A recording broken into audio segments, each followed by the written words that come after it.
Hello student, आज मैं आपको पढ़ाऊंगी बचपन पार्ट 2 क्लास 6 की सीमा गुप्ता। मैं आपको पढ़ाने जा रही हूँ बचपन। इसमें लेखिका कहती है, मैं तुम्हें अपने बचपन की ओर ले जाऊंगी। लेखिका अपने सारी पुरानी बातों को याद करके इस कहानी में बताती है। वो कहती, मैं आपको अपने बचपन की ओर ले जाऊंगी।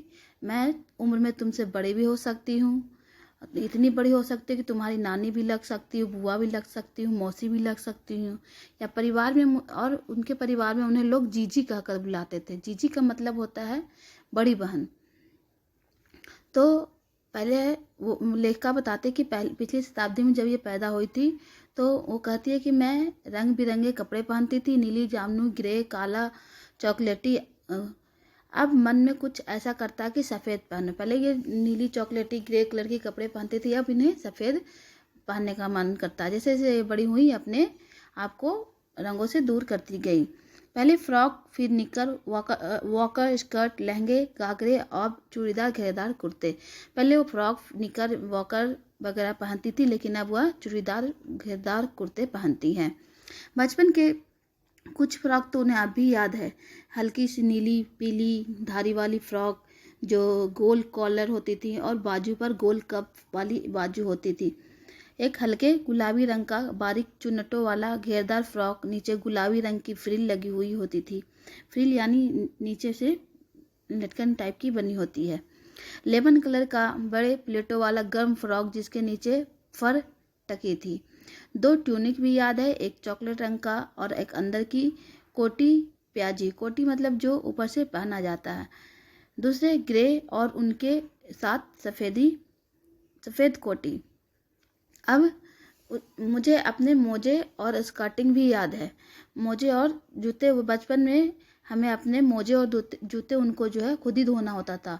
वह नौकर या नौकरानी के लिए नहीं दिए जाते थे और उन्हें सख्त मनाही थी। वो खुद बचपन में अपनी इतवार की सुबह वो मोजे और जूते धोती थी और उसे चमकाकर पॉलिश करती थी। जब जूते कपड़े या ब्रश से रगड़ते तो पॉलिश चमक उभरने लगती थी।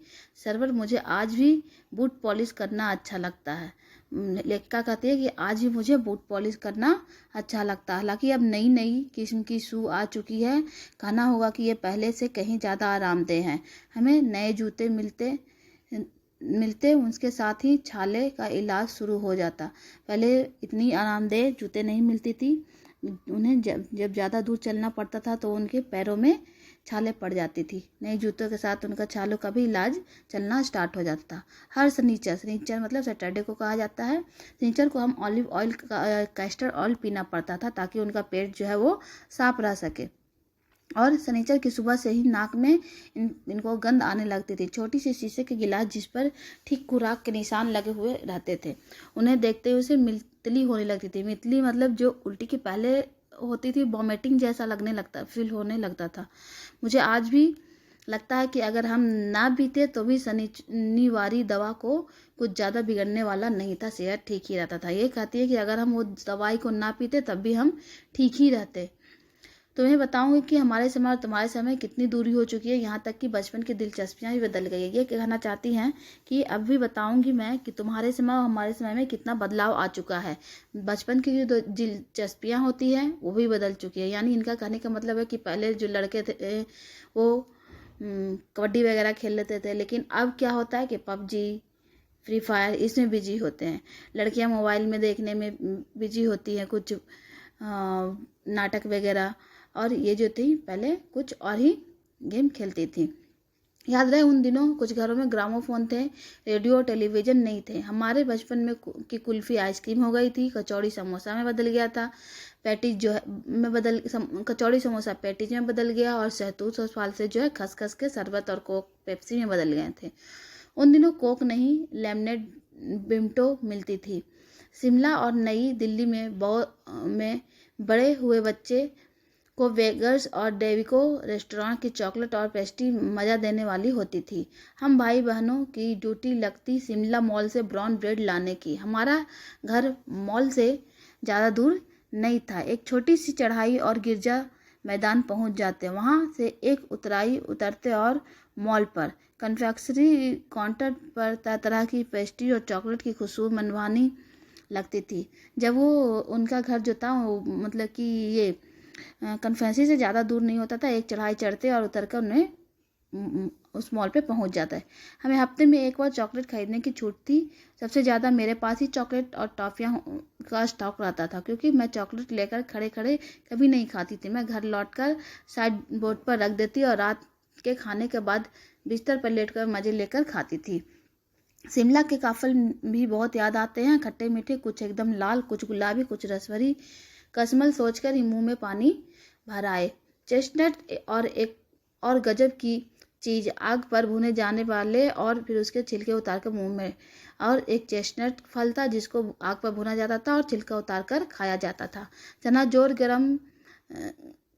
गरम और ना दाने के चूर्ण।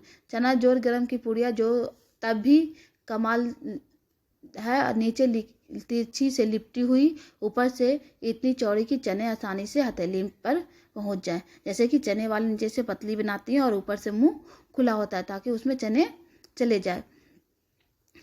एक वक्त था जब फिल्म का गाना चला था, चना जोर गरम बाबू लाया मजेदार चना जोर गरम। उन दिनों स्कूल के हर बच्चे को यह गाना याद था। कुछ बच्चे पुड़िये पर तेज मसाला बुरकवाते, पूरा गिरजा मैदान घूमने तक यह पुड़िया चलती। एक एक चना पापड़ी मुंह में डालना और कदम उठाने में एक खासी लय रफ्तार थी।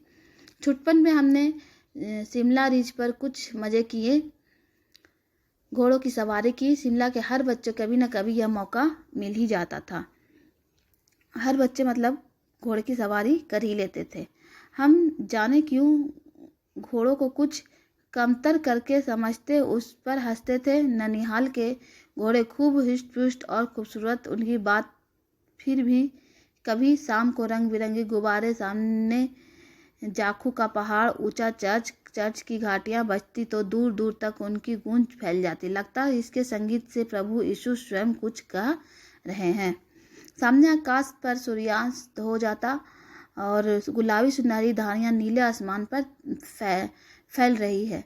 दूर दूर फैले पहाड़ों की मुखड़े गरहाने लगते और देखते देखते बत्तियां टिमटिमाने लगी। मतलब इनका कहने का मतलब यह है कि जब रात होती थी तो बत्तियां जलने लग जाती थी। रिच पर ही रौनक और मॉल की दुकानों की चमक भी क्या कहने थे। स्कैंडल पॉइंट की भीड़ भी से भी उभरता कोलाहल, मतलब स्कैंडल पॉइंट पे भी भीड़ जमा हो जाती थी और वहाँ पे शोर होने लग जाते थे। सर्वर स्कैंडल पॉइंट के ठीक सामने उन दिनों एक दुकान हुआ करती थी जिसके शोरूम में शिमला कालका ट्रेन का मॉडल बना हुआ था। इसकी पटरियाँ, उस पर खड़ी छोटे छोटे डिब्बों वाली ट्रेन, एक और लाल टीन छत वाला स्टेशन और सामने सिग्नल देता खंभा, थोड़ी थोड़ी दूर पर बनी सुरंगें पिछली सदी में तेज रफ्तार वाली गाड़ी थी। कभी कभी हवाई जहाज में देखने को मिलते, इसे देखकर मैं बहुत ही खुश होती थी।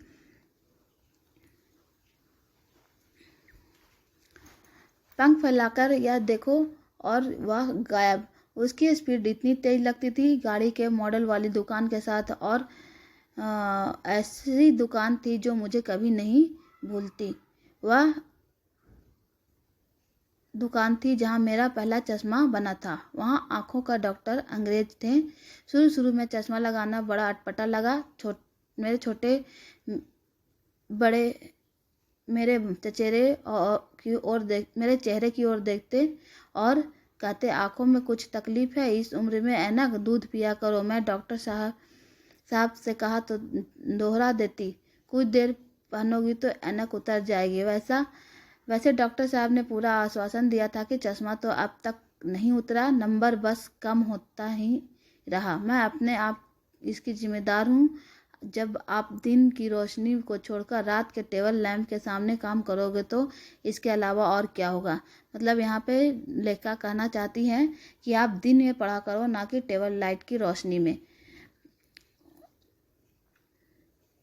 इसके अलावा और क्या होगा। हाँ, जब पहली बार मैंने चश्मा लगाया तो मेरे चचेरे भाई ने मुझे छेड़ा और देखो कैसी लग रही है। आँख पर चश्मा लगाया ताकि सूझे दूर की नहीं, यह नहीं लड़की तो मालूम सूरत बनी लंगूर की। इनके चचेरे भाई कहते हैं कि इसकी सूरत तो लंगूर जैसी लग रही है। मैं किसी की मुझ पर याद क्यों दोहराया जा रहा है। पर शेर बुरा ना लगा। जब वह चाय पीकर चले गए तो मैं अपने कमरे में जाकर आईने के सामने खड़ी हो गई। कई बार अपने को देखा, ऐनक उतारी, फिर पहनी, फिर उतारी, देखती रही। सूरत बनी लंगूर की नन्ही नन्ही। हाँ, मैंने अपने छोटे भाई को टोपा उठाकर सिर पर रखा। कुछ अजीब लगा, अच्छा भी और मजाकिया भी था। तब की बात है, अब तो चेहरे के साथ घुल मिल गया है चश्मा। जब कभी उतरता हुआ होता है तो चेहरा खाली खाली लगने लगता है। याद आ गया वह टोपा, काली फ्रेम, चश्मा और लंगूर की सूरत। हाँ, इन दिनों शिमला में मैं सिर पर टोपी लगाना पसंद करती हूँ। मैंने कई रंगों की जमा कर ली है, कहाँ दुपट्टों का ओढ़ना और कहाँ सहल सुविधे वाली हिमाचली टोपियाँ। तो ये लेखिका अपनी कहानी बता रही हैं। अब ये पार्ट यहीं समाप्त होता है। आप इनको सुनो और आपको मैं क्वेश्चन आंसर भेज चुकी हूँ, उनका काम करो आप। ओके बच्चों, बाय।